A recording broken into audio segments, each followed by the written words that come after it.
Joining us once again is Chairman Adam Schiff, the head of the Intelligence Committee in the House, one of the House impeachment managers. Sir, thanks again for your time tonight. I appreciate you sticking with us. If the Senate ends up not voting for witnesses, again, there has been reporting that they may or may not have the votes to do so. If they end up not voting for witnesses, would you and the other impeachment managers consider asking Chief Justice Roberts if he himself would authorize subpoenas for witnesses? Rachel, I really don't want to get into our strategy or what our fallback plan may be if the senators refuse to call for John Bolton. But I will say this. You were asking earlier about the questions that senators will have for us. I won't have a chance to ask the senators questions, but if I did, the three that I would ask the senators are, would you agree that John Bolton has relevant testimony? And if you do, why don't you want to hear it? And how can you have a fair trial without witnesses? I may not get a chance to ask the senators that question. I won't get a chance to ask them that. But their constituents will. And I think those are very difficult questions for the senators to answer. I want to keep the focus where it is right now. John Bolton should come and testify. I think that's abundantly clear. The president's lawyers tried to contest what John Bolton has to say.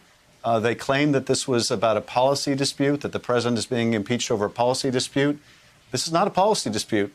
John Bolton, I think, will make clear the aid was withheld not because of any policy reason, but because of a corrupt reason, because of the president's desire to use that money as leverage to get help, improper, illicit help to cheat in the election.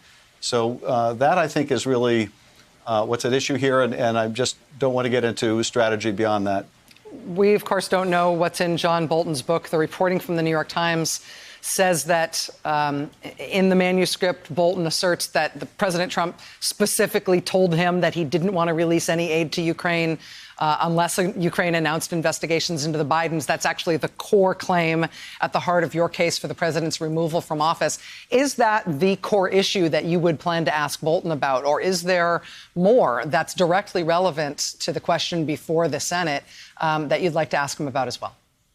You know, there's certainly a lot more we'd like to ask. John Bolton, after all, as Dr. Fiona Hill testified, said, you go tell the lawyers after this meeting on July 10th at the White House, in which Sondland basically blurted out in front of the Ukrainian delegation, hey, we've got a deal here with Mulvaney. You make the announcement of these investigations and you'll get your White House meeting. We'll give you a date. And John Bolton says to Fiona Hill, go talk to the lawyers, tell them I don't want to be part of whatever drug deal Sondland and Mulvaney have cooked up. Obviously, we want to ask him what he knows about that drug deal. That was in July. Purportedly in this book, John Bolton confronts the president or has a conversation with the president the following month in August about the other quid pro quo involving the military aid. That is certainly the most serious allegation against the president, now proven by the House in its case.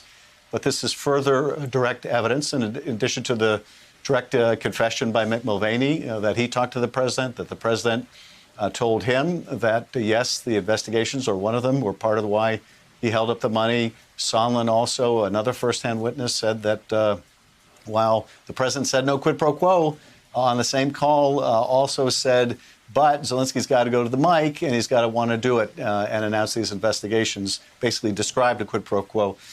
So Bolton is another confirming witness. There was also abundant circumstantial evidence during the trial, witnesses who said, based on all the facts, the only conclusion they could reach, 2 + 2 = 4, is that this is exactly the corrupt scheme the president was involved in.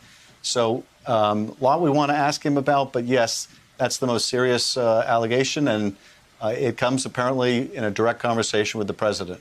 Hey there, I'm Chris Hayes from MSNBC. Thanks for watching MSNBC on YouTube. If you want to keep up to date with the videos we're putting out, you can click subscribe just below me, or click over on this list to see lots of other great videos.